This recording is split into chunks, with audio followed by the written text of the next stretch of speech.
Hello and welcome back to Mornings with Me. If you're a returning listener, I sincerely want to apologize for keeping you hanging in 2025. And if you are just joining in for the first time, you're welcome. You're most welcome. This is going to be the first podcast in 2026. So you're most welcome. This is Mornings with Me.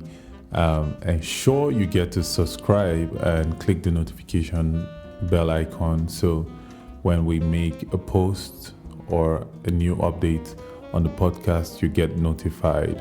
Thank you so much. So just before we get into the podcast for today, I'm going to be reiterating the objectives of this podcast. So it's basically helping you live a productive day every day and living with intention, right? Helping you maximize the productivity of your day. That's simply it. So Mornings with Me, for any time you tune in, that's what you would expect, like that leveling up, right? So quickly, I'm going to go into the podcast of today with no delay, and specifically for this year carries the theme, the roadmap. I think I announced it last year, and for this month I'm going to be speaking on a sub theme and then with several topics under them. So the whole year is carrying the theme, the roadmap, and for this month we are going to be discussing living with intention. Living with intention. And what that means directly is not using escapes, right? Living the day as it comes, maximizing opportunities, navigating through the difficulties that come with the day, difficult people, difficult places, things, and just increasing your productivity. But particularly today, in today's podcast, I'm going to be speaking on focusing your effort. Yes, so as a way of topic, it's focusing your effort. And to live with intention, you need to focus your effort. Not just living with intention now, but to get the results that you require in your life, you would need to focus your effort. Sometimes it looks like, especially if you are in this part of the world where I am. So obviously I'm in Jos Plateau State, Nigeria, West Africa, in the world. Because of the economic situations here, it will be like you have to multitask and do everything and reach out to everybody and just go all out. If not, things will just fall apart and things will not work. But what happens in that situation is,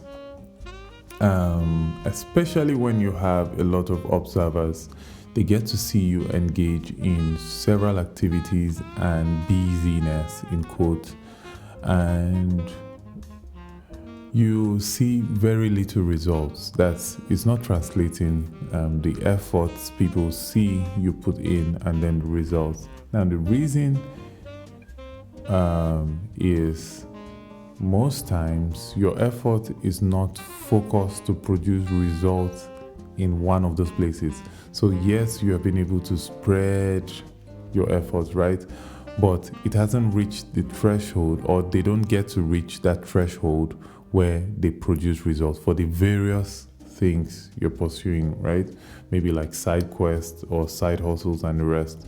So today I'm going to be speaking about the why you need to focus your effort. And hopefully in the next podcast, I'm going to be speaking on how you can focus your efforts. So the first reason why you need to focus your effort is to avoid exerting energy with little or no result, like I've mentioned. So most times frustration comes with having to see that you are trying your best and it's still not working, right?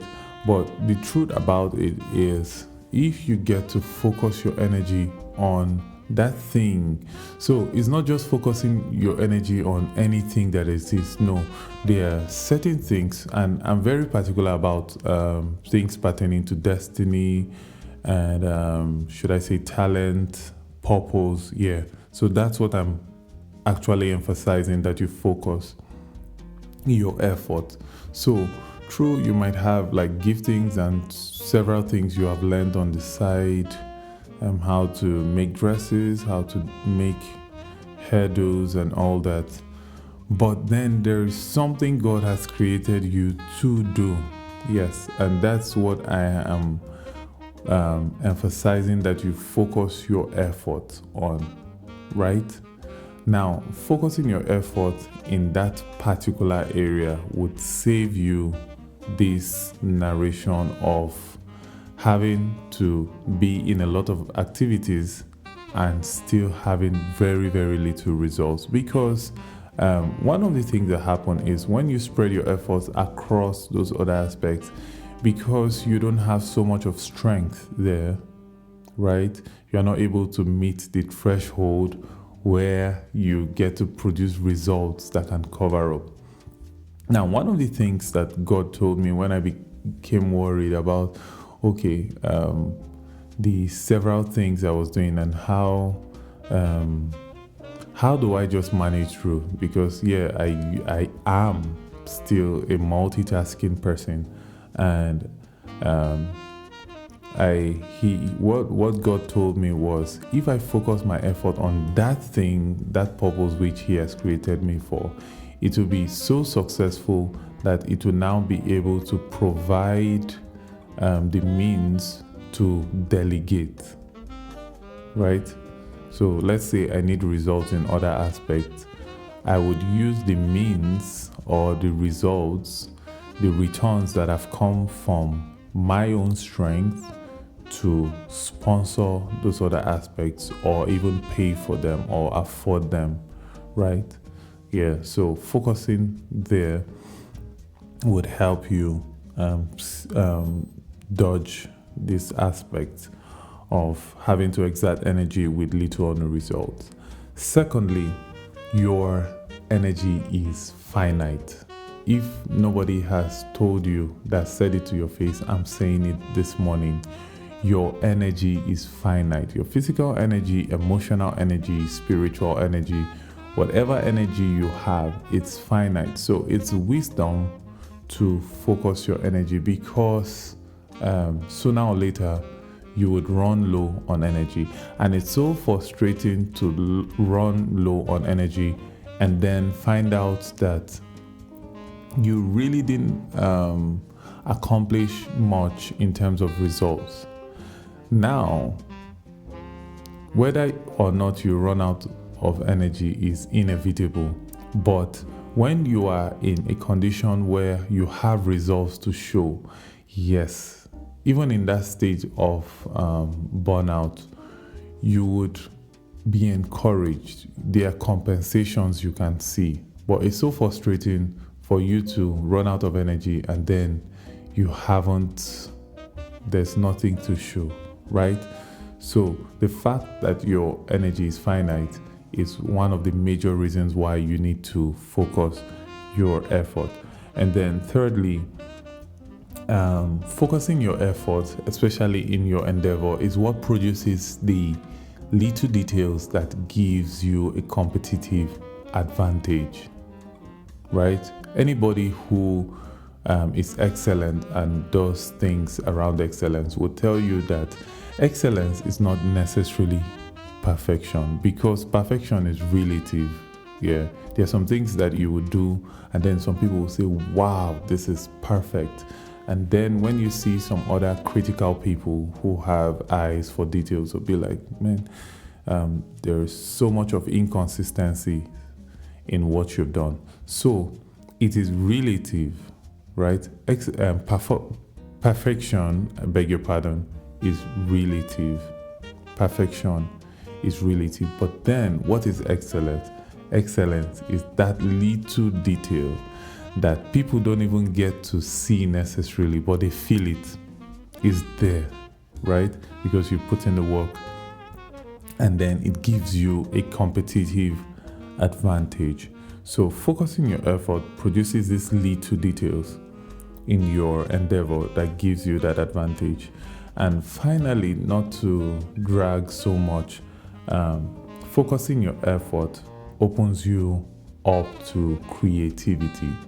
So in that field where you belong, especially those in the creative space, you don't create on every flow state. Yeah. You can't jump from doing this and doing that and doing this and then coming to what you now want to do. That's what God has created you to do.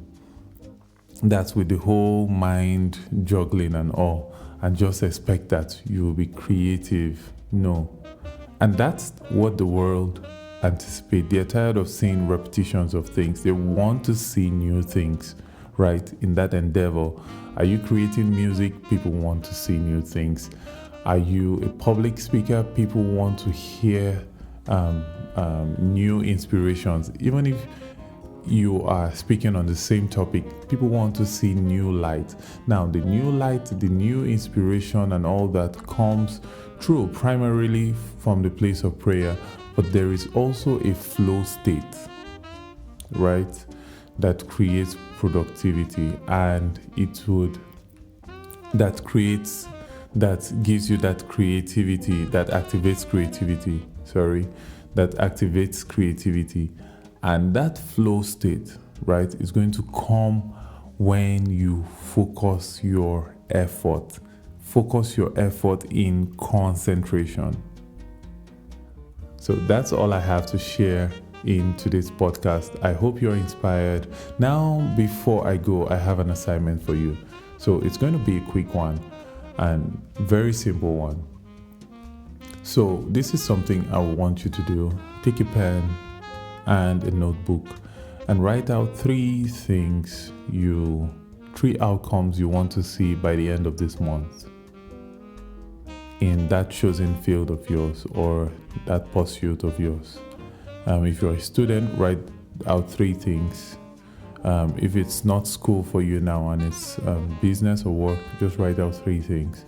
And then beside those three things, ask yourself, what are the actions I need to take? Because there are specific actions that will bring out those outcomes. If there's anything I've learned in my growing up, is nothing just happens, right? The law of cause and effect is so true, right? It's so true. So write out the things that you need to do and then put a timestamp to it. It should feature in your day. Now, one of the mistakes we make is we write out these beautiful plans. I'm sure you did that in your retreat in December, as for those who had retreats.